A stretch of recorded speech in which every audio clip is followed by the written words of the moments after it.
Good afternoon. Welcome to the press center of the Ministry of Defense of Ukraine.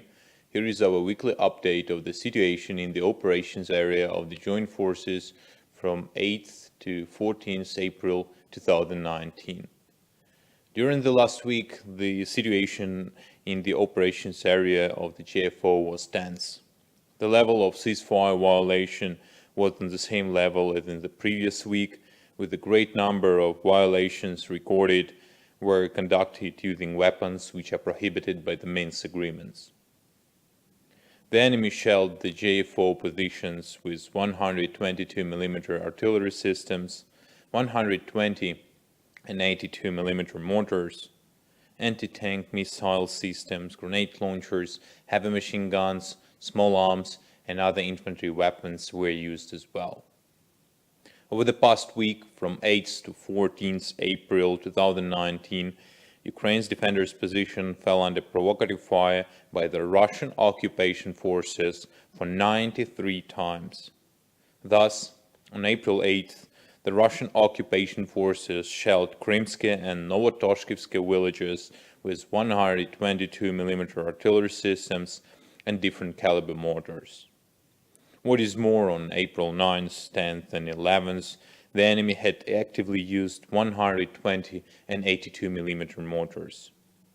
On April 12th, one more time, disregarding the Minsk agreements, the Russian occupation forces shelled the JFO positions with 120 and 82mm mortars by firing more than 60 mines.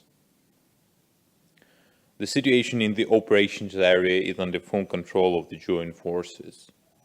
Our servicemen opened fire in response to suppress enemy activity and by strictly adhering to Minsk agreements. As the result of the Russian armed aggression, 16 of our servicemen were wounded in action. We want to inform with grief that during last week, 3 servicemen were killed in action.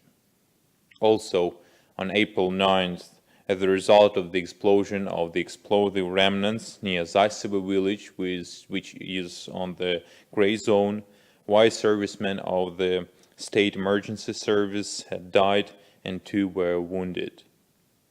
We express our sincerest condolences to families and loved ones of our deceased defenders.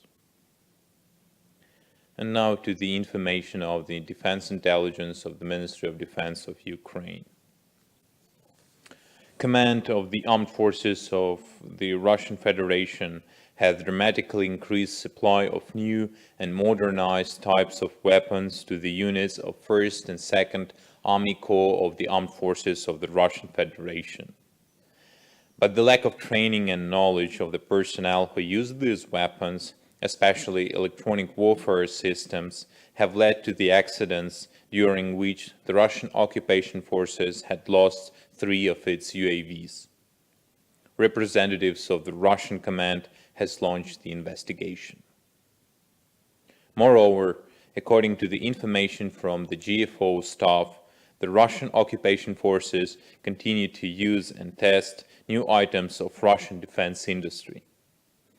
The JFO had recorded that 152 and 122mm artillery shells, which were used against the JFO position on April the 5th, belonged to 152mm guided Krasnopol-type artillery shells. This type of shells was recently adopted by the armed forces of the Russian Federation and is being produced by Kalashnikov conglomerate. And now to other information. On April 11th, the Minister of Defense of Ukraine, Stepan Poltorak, held a meeting with the Minister of National Defense of the Republic of Lithuania, Raimundas Karoblis. Ministers had discussed the current security situation in Ukraine and the region, including threats posed by the Russian Federation, as well as the current issues of Ukrainian-Lithuanian military and military-political cooperation. Stepan Poltorak also emphasized the importance of support to Ukraine on the path of reforms by strategic partners, in particular the Lithuanian Republic. He also stressed that the course of Ukraine towards NATO membership remains a priority. For his part, the Ministry of National Defense of the Republic of Lithuania noted that the training of the officers and sergeant corps of the armed forces of Ukraine, projects in the field of reforming of the command and control and cybersecurity systems, as well as democratic civilian control, are among the priority issues of bilateral cooperation. In the end of the meeting, the protocol on amendments to the Memorandum of Understanding between the Ministry of Defense of Ukraine and Ministry of National Defense of the Republic of Lithuania was signed. On April 11th, the Minister of Defense of Ukraine, Stepan Poltorak, took part in the 12th Kyiv Security Forum. In his speech, the Minister of Defense of Ukraine emphasized the irreversibility of reforms that are taking place in the Ministry of Defense of Ukraine and the whole security and defense sector. According to the Stepan Poltorak, Ukraine should respond to any threats and do everything necessary to ensure the security of the state. On 12th of April 2019, a traditional medal parade took place in the city of Goma in the Democratic Republic of Congo. During the ceremony, MONUSCO Force Commander, Brazilian Lieutenant General Elias Rodrigues Martins Filho, awarded personnel of 18 separate helicopter detachments with UN medals for service in the name of peace. In his speech, the commander stressed that Ukrainians always fulfilled their tasks under all circumstances and thanks our military personnel for their professionalism and commitment to the values of the United Nations. Unfortunately, the event didn't have a traditional festive atmosphere due to the tragic death of Ukrainian officer who served as the military observer in the Democratic Republic of Congo. On April 11, 2019, a letter from the Mission Medical Support Base in Entebbe was received by the headquarters of MONUSCO. It informed that Colonel Yuri Politko died on April 11, 2019 in a hospital of the city of Kampala due to the severe form of the malaria.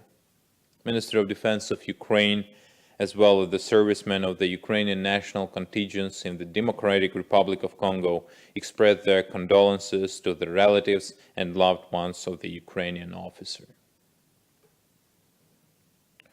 On April 13th, during a working trip to Sumy region, the Minister of Defense of Ukraine has participated in an opening ceremony of a new living facilities for personnel of 85th Infantry Brigade. During his opening remarks, Stepan Poltorak had also announced that Hummer vehicles have arrived to Ukraine and will be deployed to the combat units in the front line. Stepan Poltorak also stressed that recently the level of military technical assistance had increased significantly. This applies to all our partners, but first of all the United States of America. Nowadays, 35 Hummer combat vehicles are being unloaded in Odessa. Of these, 20 armored personnel carriers vehicles will be deployed in combat units and 15 will be sent to medical support units. According to the Minister of Defense, he also added that all assistance immediately goes directly to the combat units that are on the front line. Also, according to the Minister of Defense, during the last time the United States has provided assistance to Ukraine for more than $400 million.